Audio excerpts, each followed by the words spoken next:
پاسبان حرم سار الله، ای علمدار ابا عبدالله.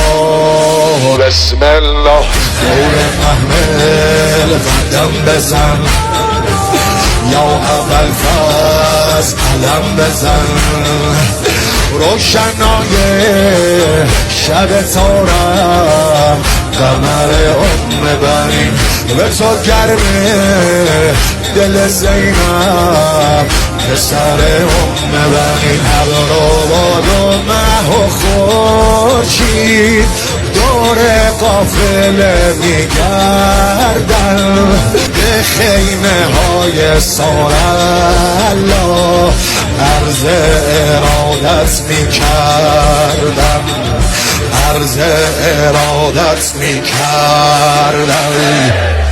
یا عبدالله یا حسین حسین، یا عبدالله یا حسین حسین، عبدالله یا حسین حسین، یا عبدالله یا حسین حسین، عبدالله یا حسین حسین، یا عبدالله.